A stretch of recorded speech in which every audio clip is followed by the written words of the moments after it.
Coming out of the blackness of the whirlpool, Mark and Achmanos woke up in a bar in a strange, snowy town. Brian, Wen, and the Devil's Beef, as well as its crew, were nowhere to be seen. After searching the town, they were able to find Brian and a very chilly Wen.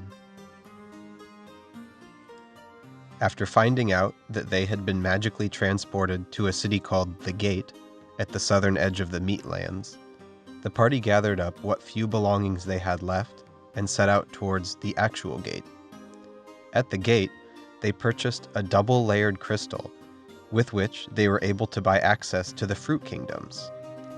Upon purchasing the DLC, the gate swung open and allowed the party through. The party walked through the snowy mountain pass, eventually coming upon a few berry trainers who stared the party down and initiated combat, one by one. After defeating them, the party kept proceeding along the path, passing a castle from which horrible screams of a damsel in distress could be heard. But the party had one mission that they were focused on: getting to the bush to enter the costume contest. Upon arriving at the bush and being told that the costume contest never existed and that they were mistaken, the party proceeded to get drunk and enjoy the festivities. Mark showed off his verbal riposte skills, and the gang got in a fight with a local band. The fight was extra spooky for the townspeople, but when it was over and the bounce patrol was defeated, everyone returned to having lots of Halloween fun. Trick or treat, everyone. While returning to their hotel rooms for the night, the party encountered some strange masked people who carefully examined Brian, talking about his blood and referring to him as the Beast. Thoroughly creeped out by this, the party decided to put Mark and Brian together in a room to keep Brian safe. During the night, Wen snuck over to Mark's room and expertly jumped over the couch onto Mark's erect penis for a little midnight rendezvous. After waking up from some post-coitus snuggling, they noticed that Brian was gone. The party was able to track Brian to a cave owned by the NDB, a sort of local sanctioned vigilante group located near Lake Lowberry to the north. Using Achmanos' ability to bend water, he opened an entrance in the lake for Mark and Wen before jumping down into a nearby hole to explore the alternate entrance to the cave for himself. Mark and Wen explored the cave and discovered that Achmanos had accidentally jumped down into a jail cell. After realizing that Mark and Wen were just dicking him around, he misty-stepped out of the jail cell, and the party left to go deal with the inhabitants of the cave, leaving a very terrified dwarf in the prison cell. Down the hallway, the party spotted Brian, and Wen instantly backflipped and somersaulted over to retrieve him, only to realize that she had just stepped into the middle of a group of vampire spawn who were about to chomp down on a tasty new morsel. As Wen tanked damage for Brian due to her simultaneous bravery and stupidity, Mark moved around the room, executing the vampire spawn swiftly with his cod. Reunited again, the party hugged and returned to the dwarf in the jail cell. The dwarf informed them of the Banana Lands and promised that they would receive a hero's welcome when they arrived. Satisfied with this reward, the party let him go so that he could go spread the word in the outside world. Unfortunately, he reminded the party that getting out of the cave would be harder than they thought, as he drowned instantly after opening the door to the front of the cave, which they had forgotten was deep underwater. With the party reunited, they headed out towards the mountains in search of Pa, some dude's dad. Along the way, the party noticed mysterious tracks and corpses of dwarven hikers. Eventually, the party arrived at a clearing where some were creatures were descending upon Pa, who was tied to a pole. Worried that the fight would possibly lead to becoming were-somethings, the party leapt into combat to try to burst down the were-rat in order to lower the chance of getting wered by a shitty animal. It did not work, and all but the werewolf fled into the night. The party nearly died in the process of fighting the werewolf, but they managed to defeat him, although not before he murdered Paw. As Mark went to wake up Wen to heal her, he looked down at his leg and noticed 2 bite marks, pun intended, and blacked out.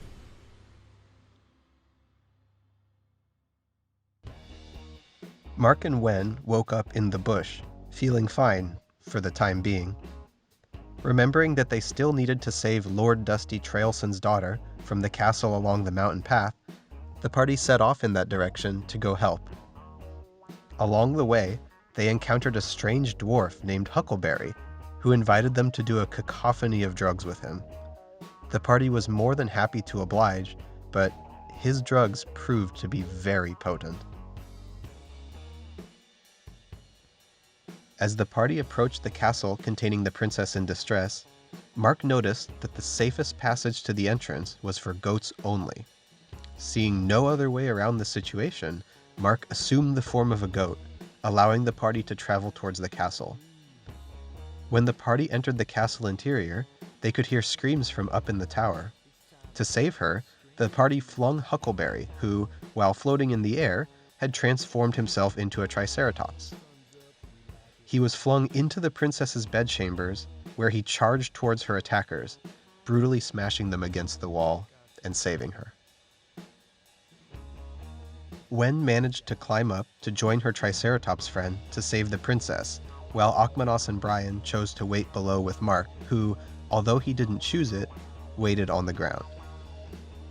Though separated by a few floors, the party loudly debated what the best way to save the princess would be. Eventually deciding, and by deciding I mean giving up and allowing, when to throw her down to Mark. However, Wen didn't throw the princess very well and wound up smashing her into the wall, crippling her.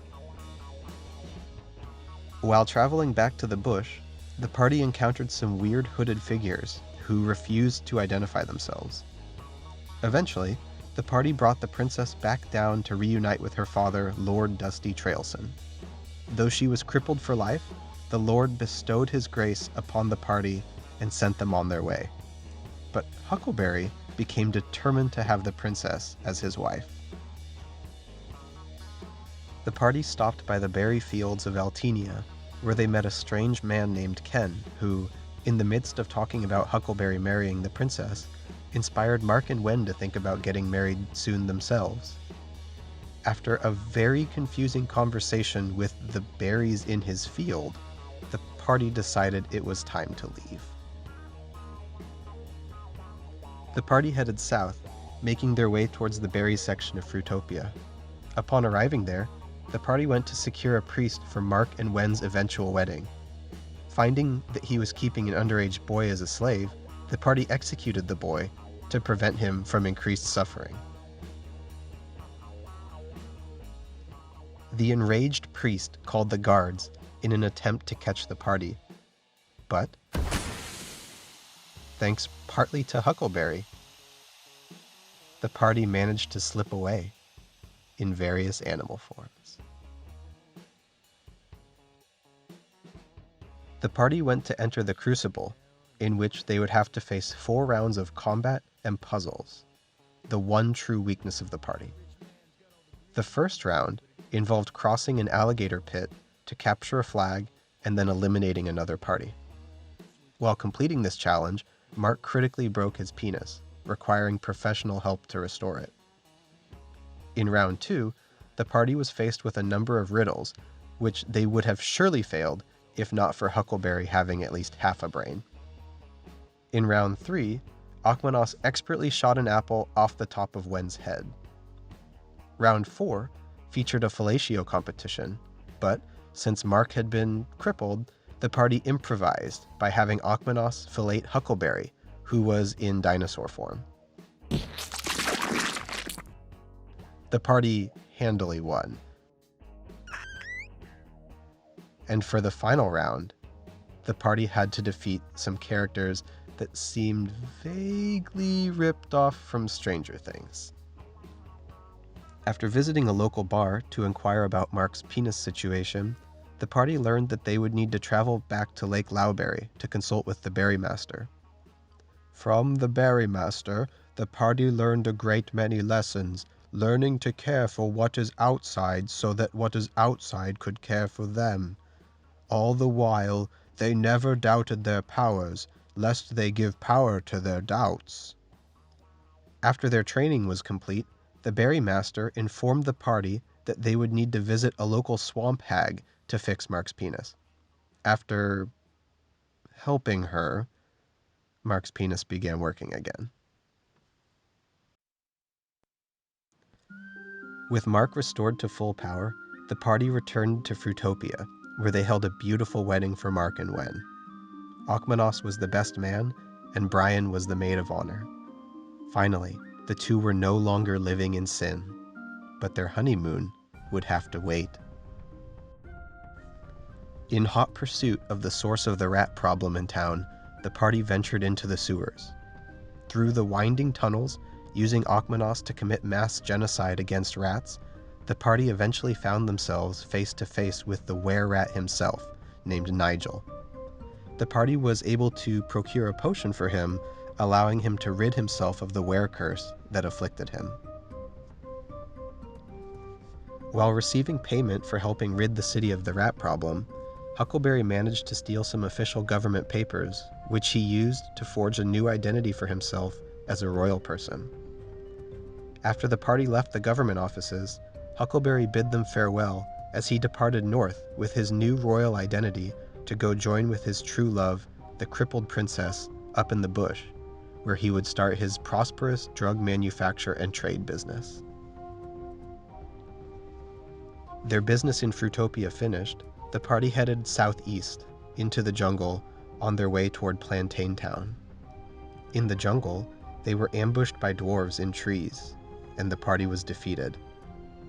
Waking up tied to trees, the party realized that their inner circle rings were missing, and the bloody butt plug had been pilfered from Mark's dark cave.